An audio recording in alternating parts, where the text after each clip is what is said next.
The kingmakers aren't interested, I think, in seeing me become governor. So I have a very special guest for you today, and I know a lot of people in my community have been begging to hear from her. So if you're not familiar with me, I'm Kate Duffy. I am a Wisconsin-based mom, an independent creator. I talk about politics and parenting and everything in between. And what I'm really trying to do is build back the power of women and moms to take up a seat in conversations about the things that are shaping our lives, our children's lives, our communities. I set out to create something that I wanted. And I didn't used to be political at all. And I feel so grateful that I get to have conversations now, like I did today, because it's actually not as boring as I always assumed it to be. But also, some of the people in politics, like Francesca Hong, are just such awesome people, genuinely kind, warm, cool, someone who is shining a light on the power structures and not afraid to call them out, which is why so many of you have grown fond of her and have asked me to talk to her. So because in 2026, I want to be having much more longer conversations where we can actually get into stuff. I'm going to be talking to people and having real conversations about what's going on, what they know that we don't know, hopefully explain some things and make paying attention more accessible and more fun. We will cover a lot of different topics. I'll have a lot of different guests on. If you have any ideas, send it to hello@motherhoodforgood.com. But I will also hopefully be talking to all of the Democratic candidates for running for Wisconsin governor, because it's interesting. There's a lot of great ones. I am lucky enough to know them on more of a personal basis than the general public.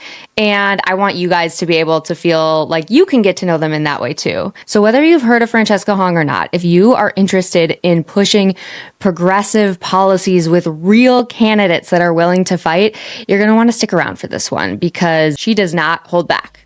She never has. And I get the feeling she never will. She's an executive chef, former restaurant owner, single mom, current member of the Wisconsin State Legislature in the Assembly, and now a candidate for governor. Her outspoken rhetoric and willingness to kind of break the rules has maybe contributed to some folks calling her a wild card in this race, but I don't think she minds that. I think she's been underestimated probably her whole life. This is Motherhood for Good with Kate Duffy, and here's my conversation with Francesca Hong. Thank you so much for doing this. Are you getting enough sleep, drinking enough water? How's it going? I see you all over the place. I see your photos all over the place and you all over my feeds. Well, that's my amazing digital team, making sure that we are everywhere we have to be. We don't have the funds to be able to just get on the airwaves. We have to use what we got. And I'm just really glad to have great people who help me be everywhere. I mean, I've got to say, I'm obviously somebody who's very passionate about Democrats speaking like normal humans and meeting them where they're at. And I know there's all the traditional stuff that comes along with it, and door knocking is very important and meeting people in their communities in different Dem groups. But I am always so excited when elected officials or candidates are being more candid, telling the truth, getting on different social media and just kind of talking to people like you would talk to your friends or family or update them. And so as somebody who, especially because I didn't really used to follow politics closely at all. And so somebody who's newer to that, even a couple years ago, you were one of the first ones I started, was excited about and started following because you've always been in these spaces and spoken normally. And it just feels like you're somebody that people can trust. And it's your campaign understood that on day one at launch. Beyond the budgetary implications, what does it mean for you to be in all those places? Especially in the age of parasocial relationships, right? Where it didn't necessarily used to include politicians, but the more and more things get online and people are consuming things that way, they almost have these relationships with public figures, and politicians now are included in that. So how are you doing that and approaching that to make people feel heard and they're a part of the conversation?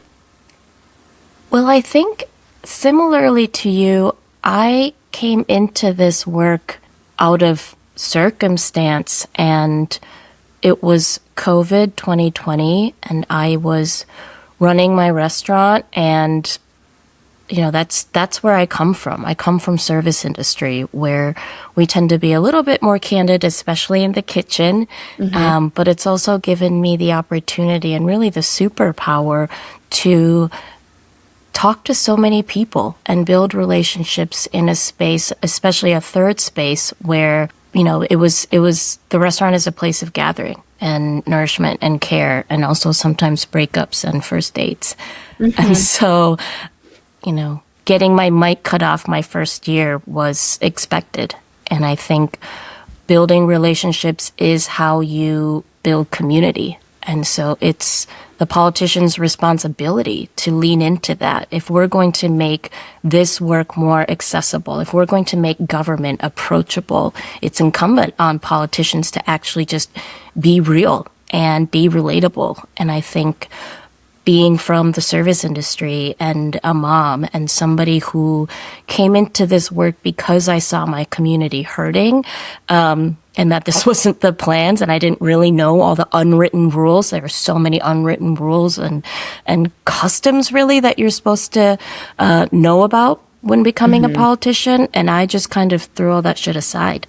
Yeah. I mean, and it's so refreshing because those procedural things are some of the things that I've been watching really closely now for years, and I still get very confused and have to ask people like, wait, what was that? Why? Even when Robin's mic got cut off, and I'm like, how come they cut you off, but then the person after you could speak for 2 minutes? She's like, well, they're in the front row. It's a little different. So there's so many things that I think there's a lot of power in the procedure, which is something I'm understanding a lot more. But I mean, coming from restaurants, and especially running a restaurant, owning a business, managing that entire staff, I mean, you have your pulse on everything. So it makes sense that you would have a really great perspective and then pick it up really quickly. Because I mean, I am not cut out to work in restaurants. I waitressed at a TGI Fridays for like one summer, and I wanted to die. I would be like giving away my tables to other servers because it was like, too stressful for me. But I want to hear, I don't really know the story. Like, how did you make your way from like working in restaurants and being an executive chef and owning a restaurant to then like being in the state legislature? The real answer is I was asked. I think the community, when it's in a time of crisis and chaos like COVID, folks are more open to change, like bold change, even though that feels counterintuitive to a very, like people feeling very uncertain about what the fuck's going on, to then thinking, okay, maybe then it's time to try something else because what we've been doing isn't working. And so to elect, a chef and a mom and somebody who I have considered myself an organizer, but I didn't really know what that meant until I read more about it, honestly. And so it's brought me to the state legislature. I was sent there. And I think that I tell folks, and I think you know this, you have to ask a woman 6 or 7 times before they'll run for office. And between mouthing off on Twitter to Robin Voss and calling out the Tavern League and really just telling folks that we have leadership that is failing us. And maybe it's because there aren't enough people who share not only just our lived experiences, but the pain that we are going through right now. And I think that's actually what's been propelling and like fueling our campaign right now, is that I am someone who is struggling with a lot of the same struggles that people across the state are going through.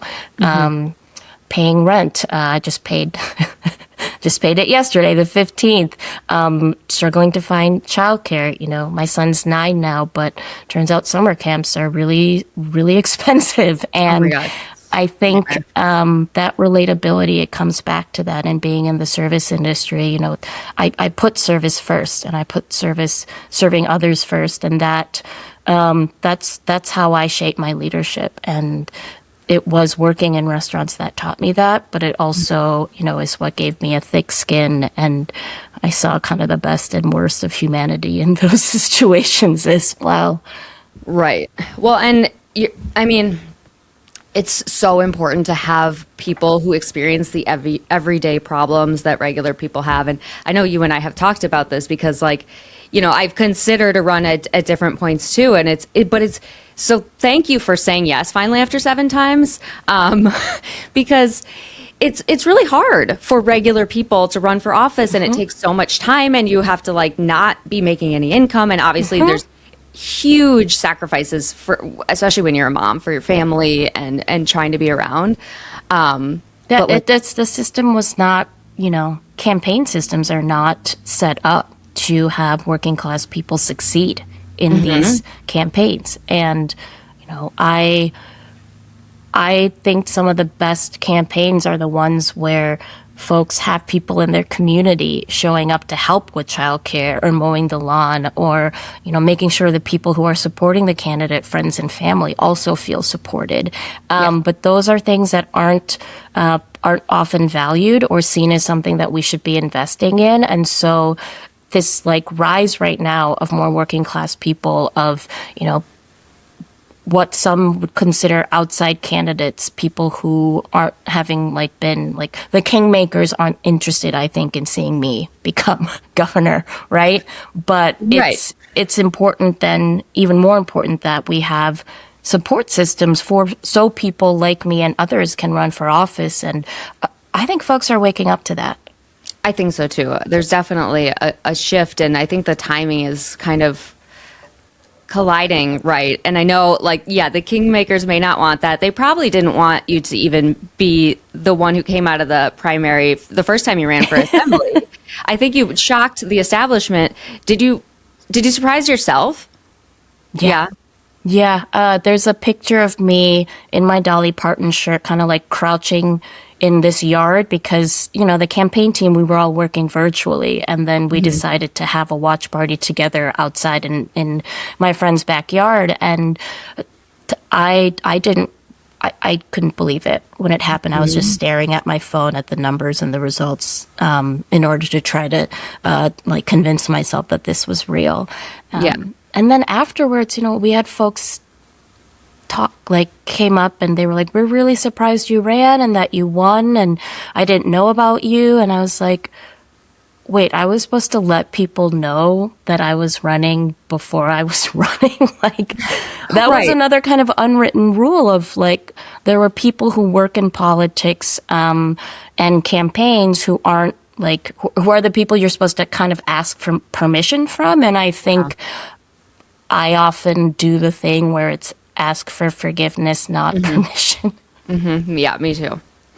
Yeah, that's the way to go, especially these days. It's because a lot of government is really slow and there is a power structure, and I do think things are changing, but until that really happens, you kind of just got to elbow your way in. I mean, I've found the same even with because the political circle here, and even nationally, it's kind of small, and it's people who have been in politics for a long time, and they don't like new people kind of elbowing their way in. And I'm talking about even Democrats, Yeah. I mean, yeah.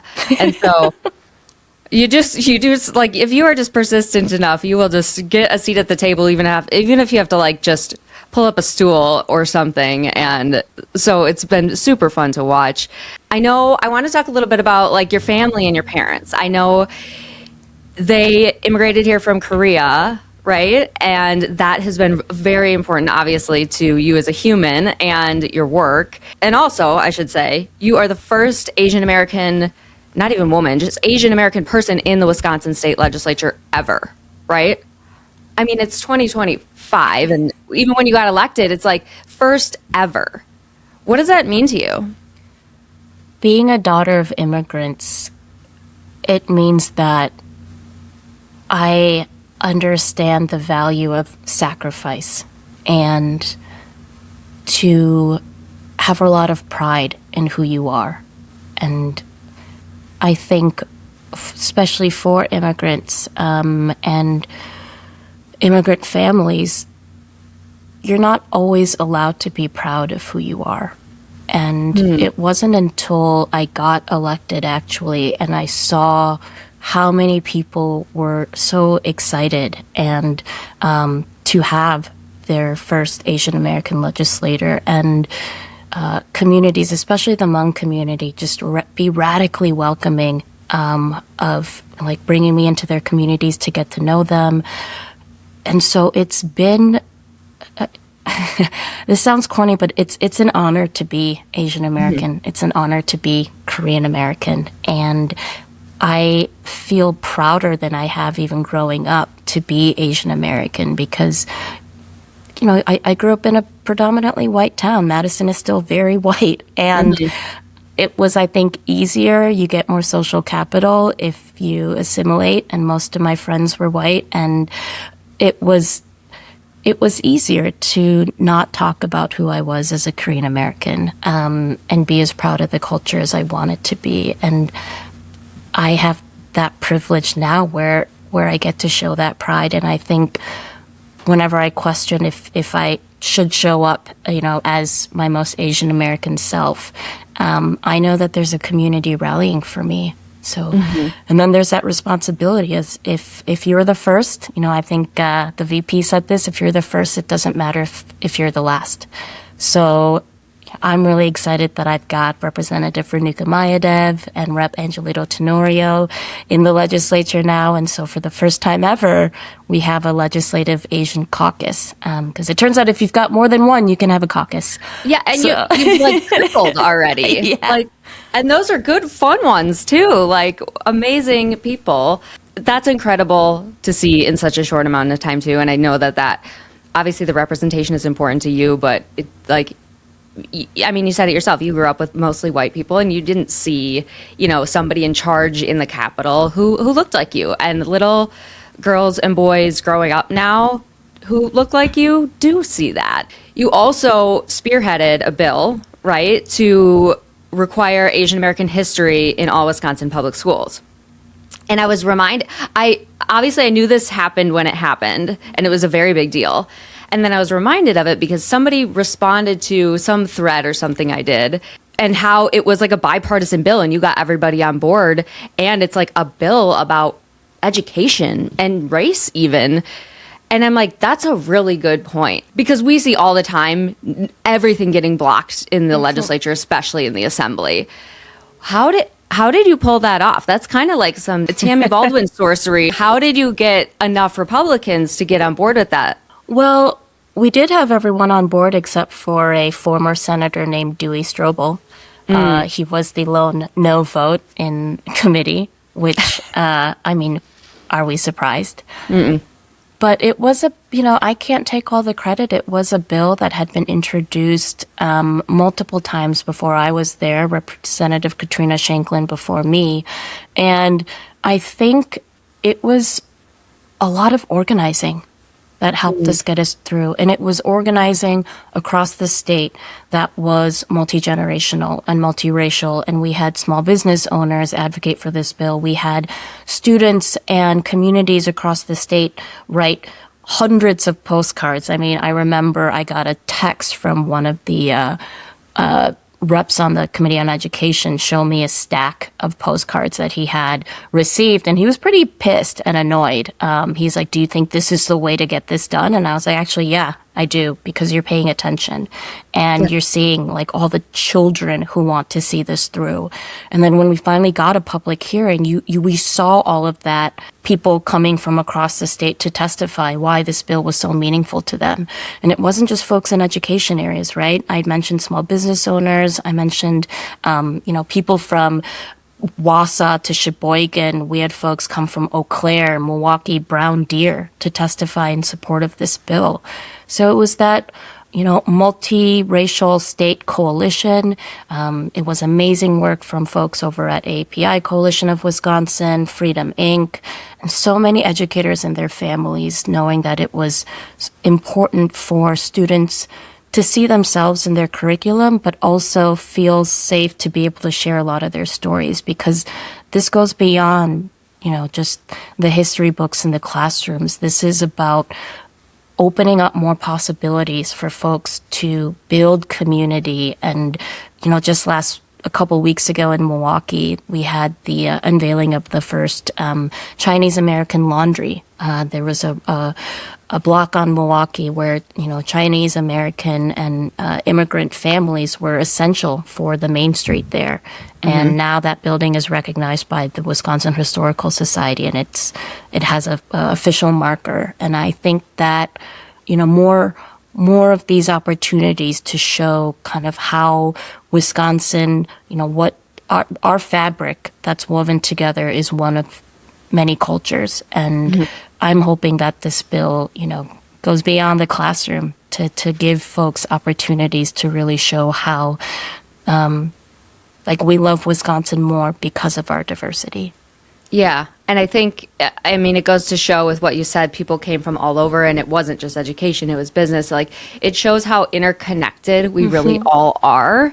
And the other thing I love about what you said is, obviously you guys did work there, but I love that you mentioned all the other coalitions and groups that were working for years on this, because the other thing I've really noticed about politics is sometimes things take several sessions, several cycles. It takes a while, and you just have to keep at it. And the other thing I think is really important for people to know is that if you want to get involved and you don't necessarily want to go to a county democratic meeting, you can get involved with, there's so many amazing organizations and coalitions that do fantastic work like that, and they will go to the Capitol and they have really great action items, and you can meet your people there. And I think it's worth mentioning that you shouted that out, because that coalition had worked so hard on that. And I know similar situation with the fair maps. I know there's people who have been working on that forever, and really those coalitions deserve so much more credit for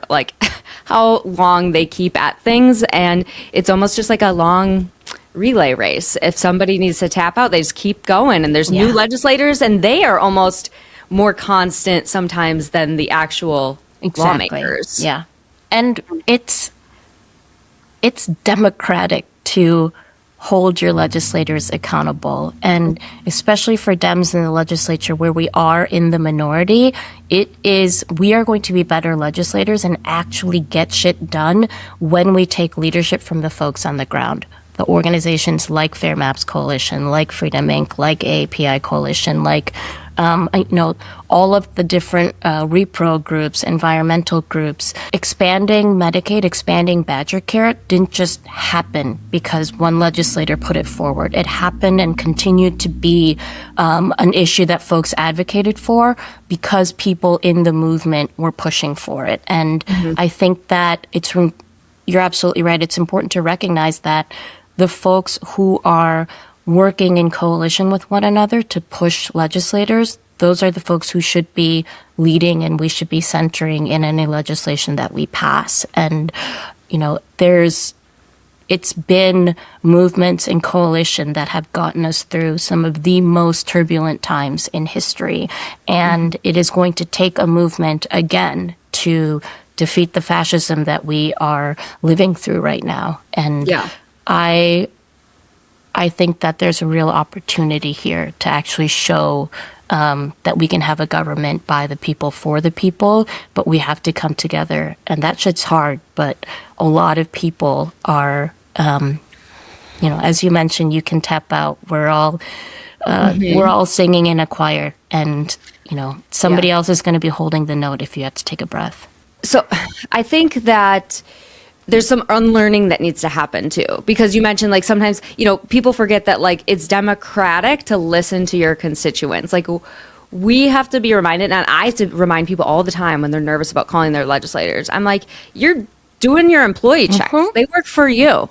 You have to check on them. I don't know how to explain it, but we weren't raised like that. It's it feels like their authority, and we should respect them. And of course we should respect everybody. But the power dynamic takes some unlearning. And I think getting into your policies a bit and your principles, and I know some people on the right try to paint you in a certain way. And I know you use the Democratic Socialist term proudly, and you've also talked about how we can't just keep taking tiny chips away from things. This isn't actually radical. It's not crazy to want these things. And I just think that requires some like explaining and unlearning and some really like deep conversations with people too. Can you talk a little bit about that? I take a step back and realize that what's radical is that we have such an unjust system where working class people have to struggle and suffer and beg for crumbs while we are watching the wealth of the oligarchs and the billionaires. The fact that we have billionaires, that's radical. To have policies where everyone has housing, food, education, and healthcare, that's rational. And those are the things that my socialist values and the socialist policies that I am pushing for, it's ensuring that every single person has the right to live a life of dignity because they have those basic needs met. And like, I struggle when people talk about the middle class because what is that anymore? It's an almost $115,000, $114,000. That's essentially like the poverty line now, if you're under that for a family of four. And so for me, this is rational and practical, and we have been made to think that we don't deserve these things. And we shouldn't allow mega corporations and billionaires and the wealthiest to control our lives. Socialism is about democratic control of the economy. It's about democratic control of our communities and for people to be able to live a life where they can care for themselves and their loved ones. And so I remind folks about, how we view what's radical. I think we have to shift that and think about what's rational and what's best for working class people and how we build a system that actually serves us and not the billionaires. Yeah. And I think it's like, this isn't about just giving things to people. It's actually about investing in people and like building up all of us. Because I do think like, if you even look to federal, that we were just all like scrambling over these ACA subsidies, which is like it's awful, but it's like the littlest last crumb we're fighting for. And of course we didn't even get that. It's like, we don't even really get to see the policies we're really fighting for really work because a lot of times they're only enacted in like little slivers. And so I really think it's like, if we went totally the other way and like gave it actually a shot, I think it would be people would be surprised at how much better everything kind of flows there. Because the system is broken. And I say system as in like, when we can't imagine better, that's when the system that is rigged wins. That's when fascism wins. And a lot of folks now, and part of this is social media and how we consume that media. And it's done a lot to influence, an unfortunate incel culture, and that's a whole nother thing we can get into. But it has given people access to a lot of how things work and how things are working against us. And I'm glad you mentioned like the little slivers of stuff because the incremental change has been a disservice to folks, right? Like people just kind of nibbling at the edges and balking at things like healthy school meals for all or Medicare for all. It's like, it was really scary, I would say, even like 5-6 years ago to talk about universal policies. But I think now that incrementalism, those slivers of things, the crumbs that we're seeing being put out like that, only meeting those needs, that's what's irresponsible. I think that it's becoming more, I hope we can continue to normalize that everyone having health care is going to actually be better for the economy, but also, having people be healthy, I think is just a good thing for everyone. Yeah. And I think certainly we're seeing that a lot. I'm seeing, at least with healthcare especially, both sides like kind of starting. Like, I'm seeing more and more people realizing that, like, our healthcare system is not working. It's a total scam. And it's a scam. Like, it just needs that, like, constant repetitive. And I know that feels exhausting. But also, like, getting back to, like, the unlearning, even for myself, like, Corinne did a pretty good job making me see that with the childcare stuff because she's been at that for so long. And she's like, she would explain to me like, no, we can't just kick the can down the road and like do this because we'll be in the same place. And, you know, they'd say no to her and they'd like not listen to her. And then, or her whole coalition, all of the childcare workers. Yeah. And she kept pushing. And I would even be like, oh, they said no, aren't we? You know? And so like, it's even a challenge for myself to be like, no. Like this is the people deserve this. Yeah. And instead of just like getting a little bit and feeling like, and getting the old like, well, you should be grateful you got something. It's like, I think those days are coming to an end because more people are seeing through that. Yeah. And people in Wisconsin work really hard and we pride ourselves in our work ethic. And I point out that how hard are your politicians working for you?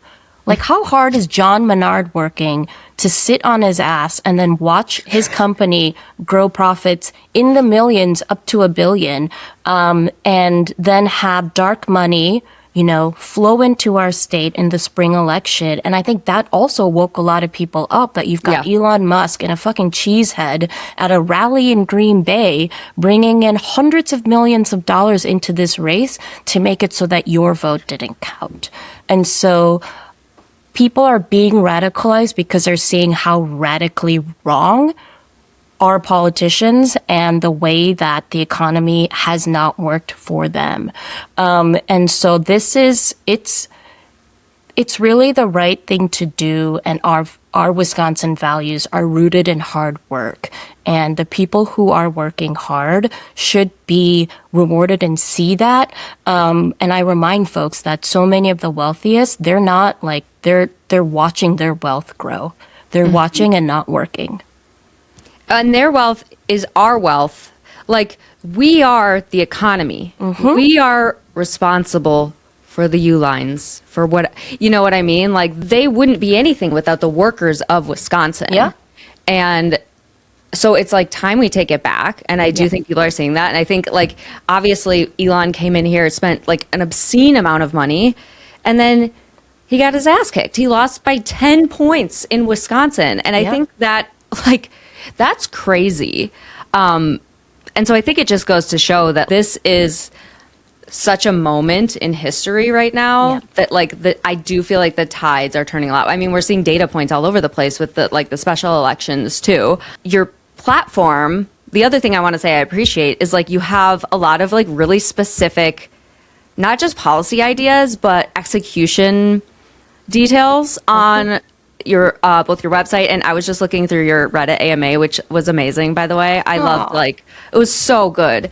I like that format too, because sometimes I just like don't want to watch a whole like video, even though I like make videos, but just like reading it like that. And again, it was interesting to read. I loved like the funny little quips in there. There were some great questions too.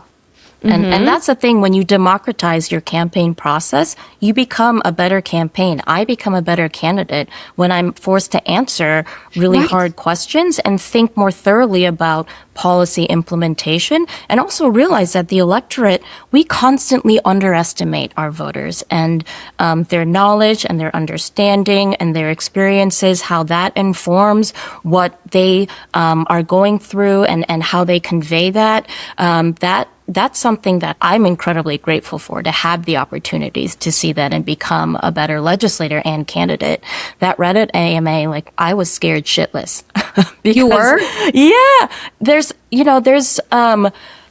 Because I didn't know if the folks if there were going to be policy questions, or if they were going to be more personal, and you know what? I was like, let them be either or and more, because I should be as transparent as possible. And our campaign specifically, you know, because I'm a democratic socialist too, and the policies that we're pushing for are universal, we are going to we're going to be scrutinized for how are you going to do this, and how are you going to pay for it. And here's the thing, like, it has cost us too much not to do these things. Look at where we are and what has gotten us here. So it's going to take all of us to really push for this to happen. And it's my responsibility and my campaign's responsibility, and really of politicians and legislators, to have a plan and be like, I consider myself risk tolerant. I think it's been to our, like, it's a detriment. Like, it's that we are, you know, so many Democrats have been risk averse. And Yeah. I think it's time to really, we're playing against a team that doesn't follow the rules and really pretends that rules don't exist. So how can we make sure that we are meeting that moment to fight and be brawlers and not be seen as betraying our values? Exactly. And I do think, because people do want to know, well, how is this going to happen? And I think Democrats miss the mark on that a lot because their talking points are too general. And to your point, I think voters are a lot smarter than the polling or the messaging experts would tell us they are, that we have to keep it so simple. Maybe in the last 2 weeks on TV spots, but there's a lot of people who really want to understand that. And one of your responses in that AMA was you were talking about the funding. You're like, listen, there's two ways to fund things, right? And make money or find money.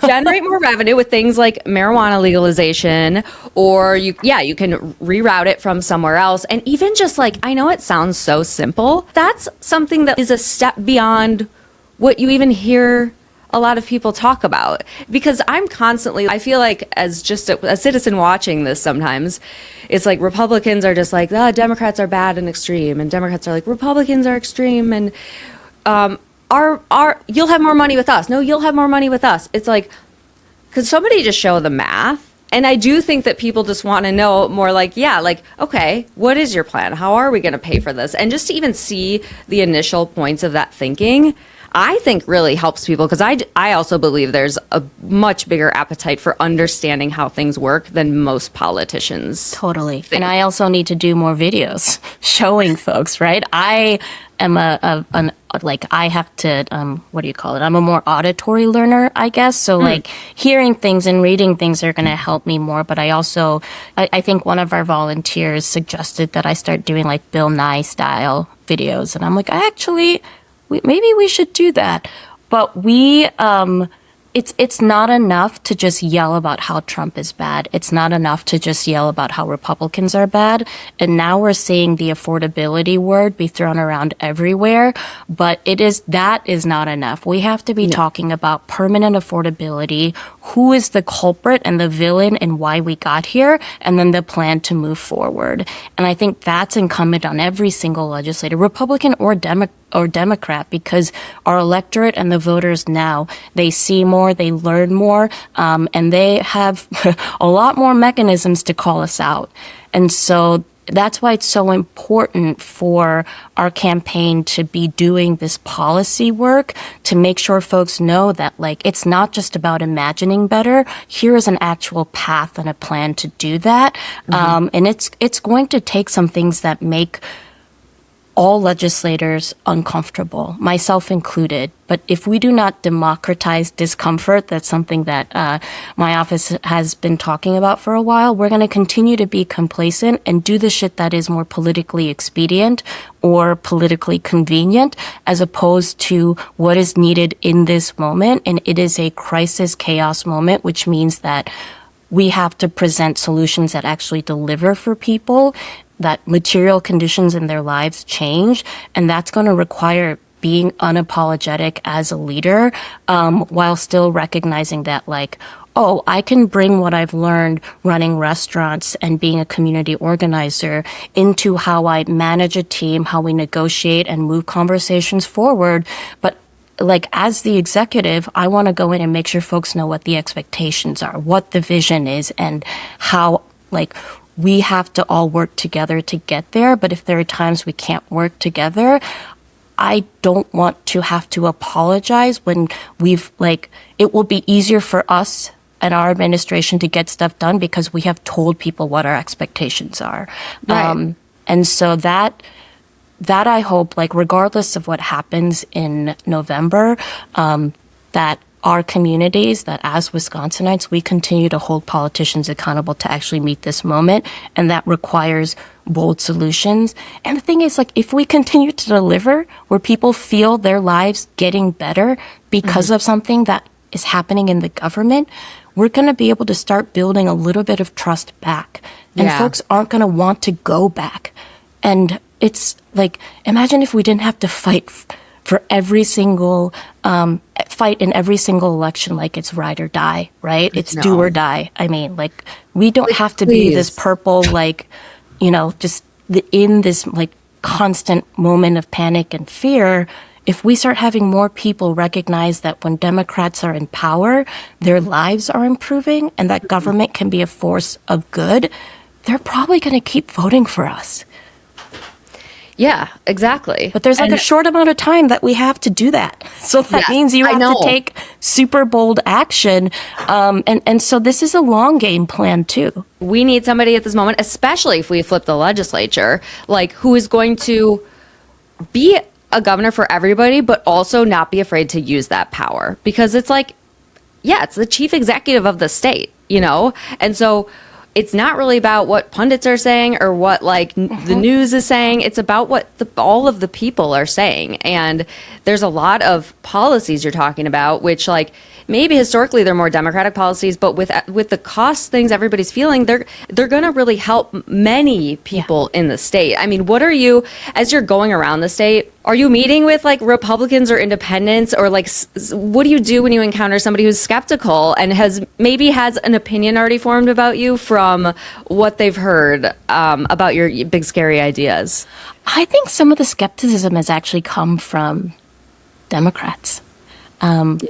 We try really hard, and I definitely prioritize going to the Dem County Party meetings. And these are folks who have been volunteering and working for the Dems for years. And so we absolutely have to pay our respects. But I also make sure that we're just our meet and greets are just at, community local businesses, where anyone can come and they don't have to meet us at a Dem office. And I think that folks are curious then about this democratic socialist, this somebody who doesn't have as much name recognition right now, to meet and try to figure out, what I'm about.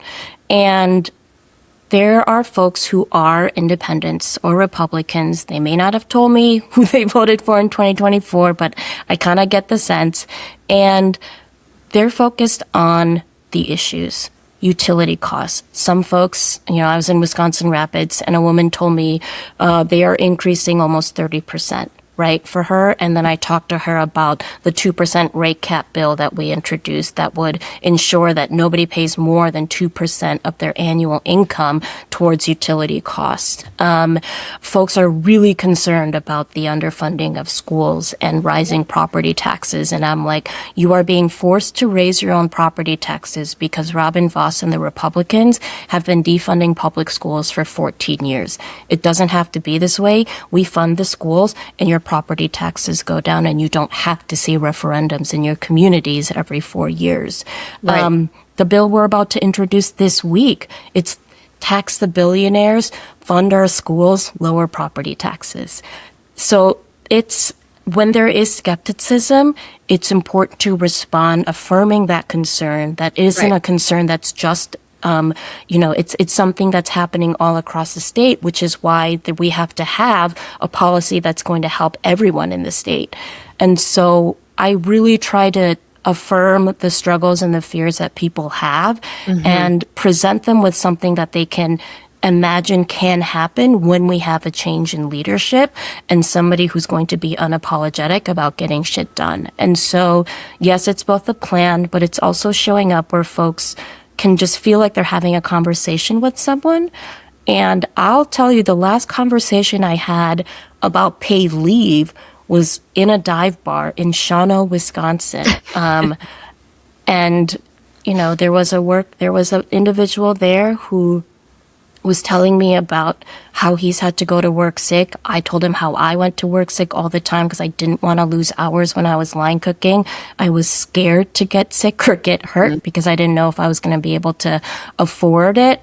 And so talking about paid leave, and it was just it made sense, right? To just it's like unemployment insurance. You put a little bit in from your paycheck, and you're guaranteed 12 to 14 weeks of paid leave. And it's a system that's going to pay for itself. And so that I wasn't expecting to have a paid leave conversation that night. But I think when you're talking about a policy in a space where you're not expecting to talk about policy, I'm surprised, but also really grateful that folks are willing to have that conversation and that we can relate to one another because we realize these are needs that we both have. Yeah, and I think, sometimes people think about paid leave as like just, for women who have just had a baby, and that is certainly needed. But it's, especially as we talk about the sandwich generation, and like a lot of my friends are, as we're getting older and our parents are getting older, and some people now, like, and the kids are sick all the time from school, Yep. and they can't go to school, or the school's closed. And then your parents, if they're going through something and need help, it's the more you talk about it with people in all these different spaces, the more people realize, like, oh yeah, that could affect me too. And like, it has all these different benefits. What do you think people like misunderstand about rural areas of the state? We don't like it as like our Madison, and as Madison progressives, when folks, or at least I don't like it when people judge me for being from Madison. Right? Yeah. That's the same thing for folks in rural areas. They are not a monolith. The needs, yes, based on their communities, could be different.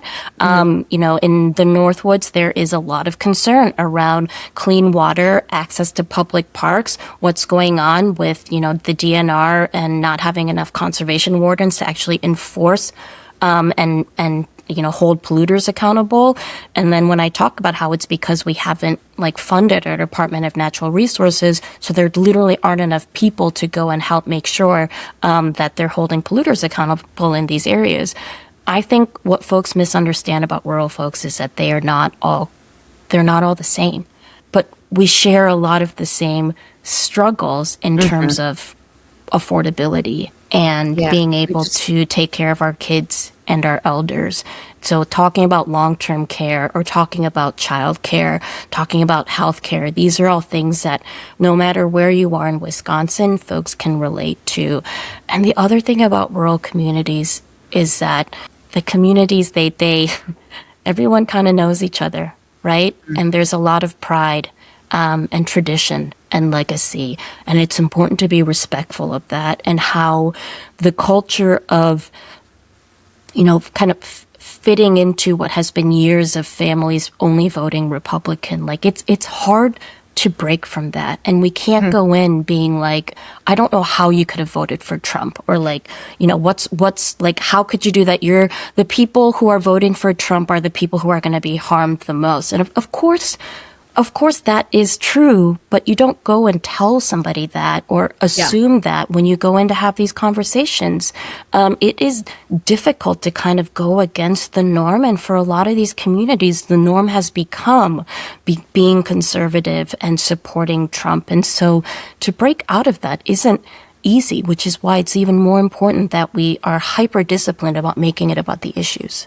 Totally. And giving them a space to talk about that. And like you said before, affirming that, validating that. I think about that all the time with like the whole MAHA movement, because people are really quick to be like, oh my God, they're just anti-vaxxers. It's like, well, some of these moms have like a real lived experiences with their kids, not getting like having a terrible medical thing and not like getting good care from different facilities. And it just like, you just have to give people some space to talk about what they're struggling and like take their fears seriously. And, then try and talk it out. Maybe they'll listen, maybe they won't. Maybe they'll think about it down the road. But it just like, it's a lot. It's just work. And everything is a long game, really. And then we just have to keep pushing. I'll just note too, this is also how people consume information, right? And what is in like their algorithm and what consistently gets like shown.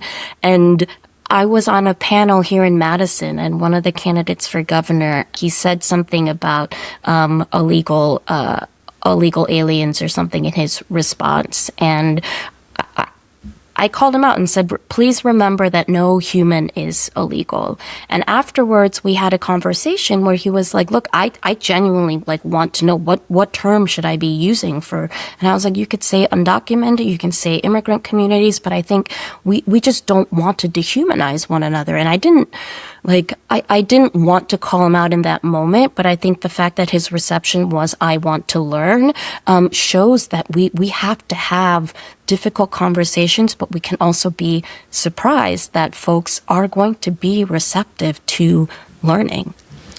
Yes, especially in person. Like you would be shocked at like if you think somebody disagrees with you, but like nobody's gonna, I mean, hopefully not scream at you in person. Like people are actually pretty receptive and pretty kind, when you're having a conversation with them. And what happens when you have authoritarian government, and this was Voss's government included for the last 14 years, is that the point is to divide us, to distract us, and when we actually come together, when we realize that people have really been robbed of their compassion, of their empathy because of the system and what the government has been doing and the policies they've enacted to separate us and to create economic disparities and make it so it feels like we're haves and have-nots. That I have to keep that in mind. And obviously, like if somebody's just being overtly racist, sexist, xenophobic, all of it, it gets harder. But people really have been robbed of their ability to think more critically or be more compassionate because of Trumpism and really a lot of Republican rule. Yeah, absolutely. And you got to call those out in the moment. And I appreciate that. And I appreciate your time so much. I know you are so busy, not only running for governor, but I mean, as a current legislator as well, and mom, hello. Where can people find out more about your campaign and what do you need help with? And if people want to help, where can they do that? FrancescaHong.com. You can find our policy page. You can sign up to volunteer and join our almost over 1,400 volunteers who have already signed up to join the campaign and the movement.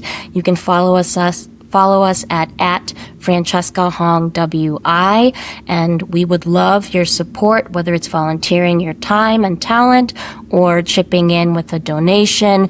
But also, my ask is for folks to look to community and see what you can do in your community to help folks right now. Love that. And I just have to mention the only candidate with merch, and it's very cute. The girlies love cute merch. You even the Franosphere shirt was hilarious. That was volunteer designed. We've got amazing designers on our volunteers. I also have to say our last campaign video, we had an amazing volunteer actually compose original music for us. And so if, we have just been overwhelmed with how folks are willing to donate their time and talent. And I think that's what makes a movement. Well, I'm so glad. The enthusiasm is very real. And, people may have thought you were a wild card at first, but I don't think you are anymore. So I think that shout out to Dan Schaefer. I think folks, I want us to be a campaign where people can see themselves in it and to be a part of it and to know that we can bring about change together. Maybe a little corny, but I'm starting to believe it too. Oh my gosh, you're getting corny. That's when you know it's really working, right? Amazing. Thank you so much. Your campaign has been a joy to watch so far, and we're all just going to keep watching it, but appreciate you taking the time. Oh, thank you, Kate. Thanks for having me on.